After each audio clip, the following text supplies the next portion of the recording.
I want to tell you a story of the old days, when people were different from now. As you know, we Eskimos live in the land of the North Wind, a land of much ice and snow for the greater part of the year. But in spite of the cold, many animals live with us, and many beautiful plants grow during our short spring and summer. There are more animals, plants, and insects than one would expect to find in this cold land. I could not begin to count all of them. Instead, I will tell you about a few of these marvelous creatures. And when I am finished, you can go out into our snowy world and see for yourself that what I say is true.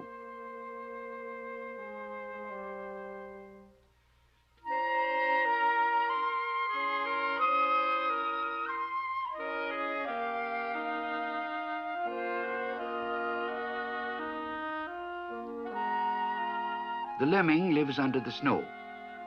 In the old days, we Eskimos believed that lemmings came down from the sky in snowstorms. The lemming has many enemies. Because it lives in trails under the snow, it is hard to see. But if it comes up on top of the snow, it is easily seen by a hungry owl or a wolf. Our dogs were true animals of winter. The blizzard might cover them with snow, but our dogs slept in the open, nose to tail.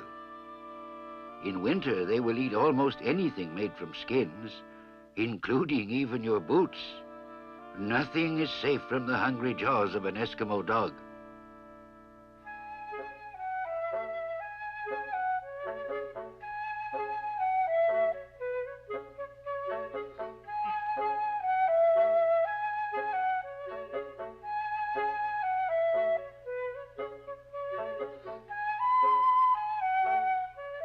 The seasons change. There is joy in feeling spring come to the great world and watching the sun follow its ancient way. The birds come again to their nesting places, and the air is filled with their noise.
The animals that lived where we lived were good food for the Eskimos.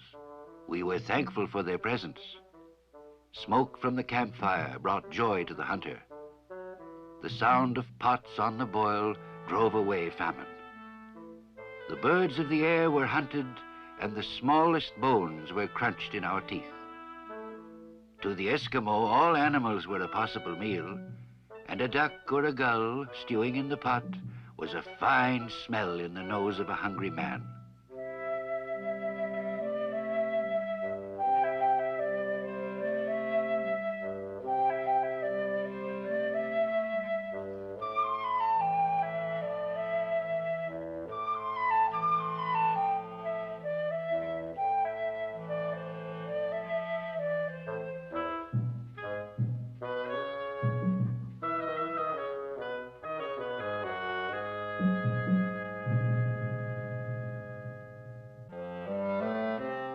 I remember how my father, after eating his share of the hunt, would sometimes find a little cave in which to sleep.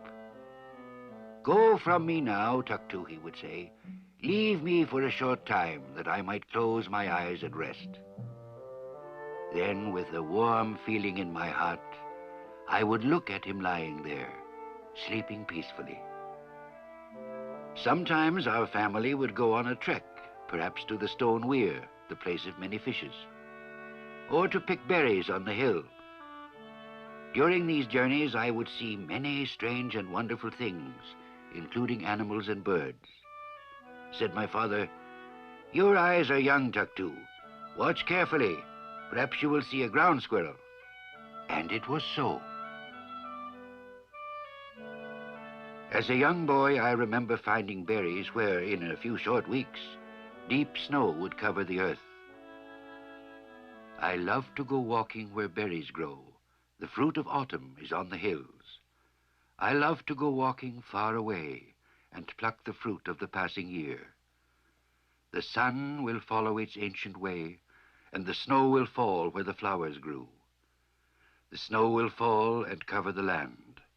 Then my thoughts will go out to a summer day, and I shall remember the world as it used to be.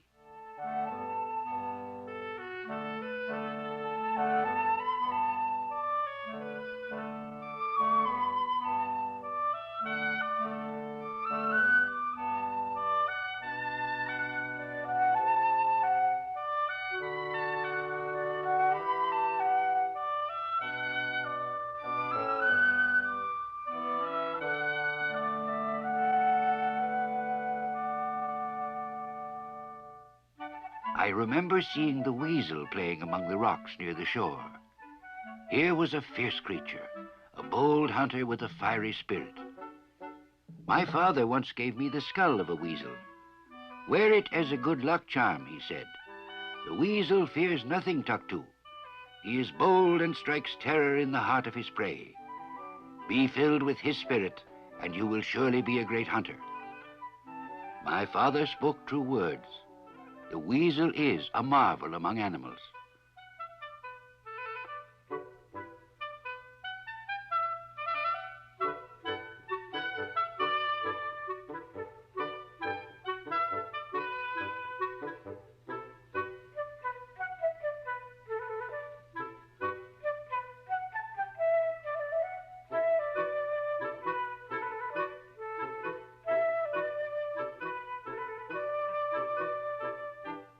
Weasels eat meat and fish.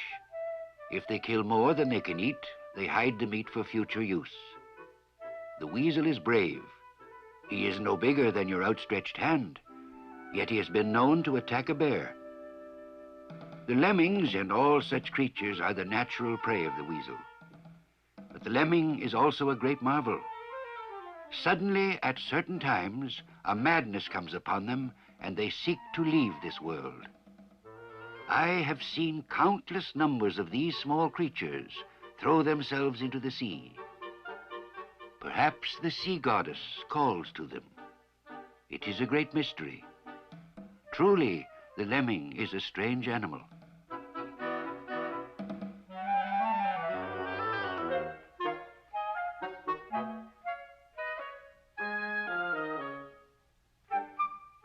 Our world is full of birds that come and go with the passing seasons. The sandpiper comes from far away, where the sun never leaves the sky, and snow is never seen by those who live there. Many of these birds come north in spring and summer to nest and raise their young. I remember asking my father to explain these great mysteries. "It is sufficient that they come and they go," he said. "To know more would be foolish.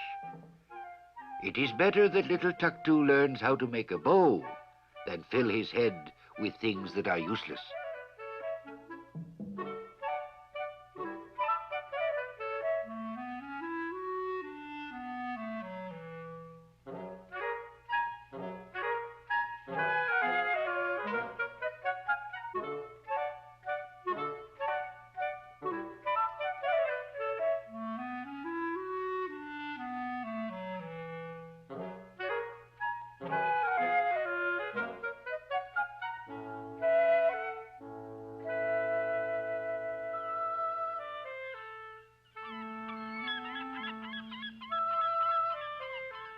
One day my father took me to the high cliffs beside the sea where the kittiwakes live.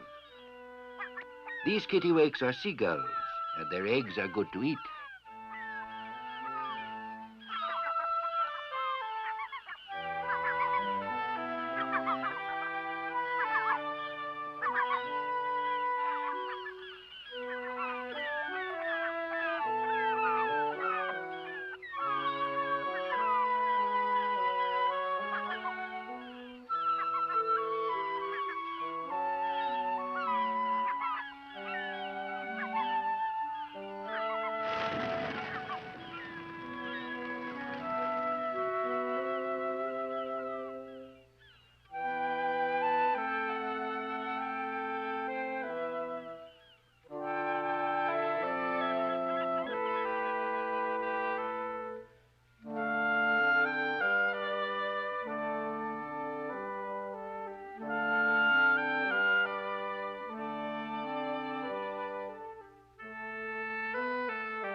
The seasons change.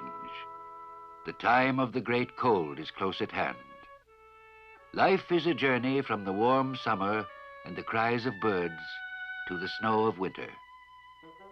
But in my mind, I can still hear the wolf howl from far away and the great sighing of the new-formed ice.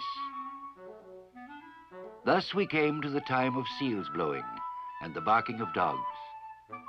Then my father made ready for our journey to winter camp.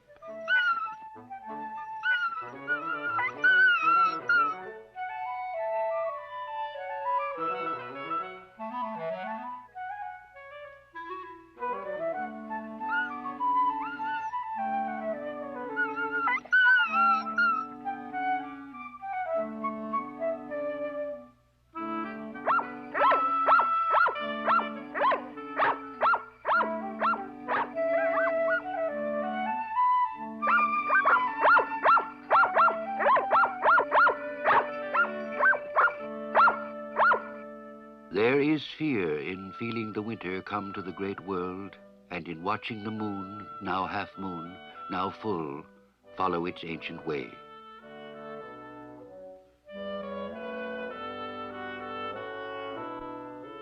Only the air spirits know what lies beyond the hills. Yet I urge my team farther on, drive on and on, and on and on.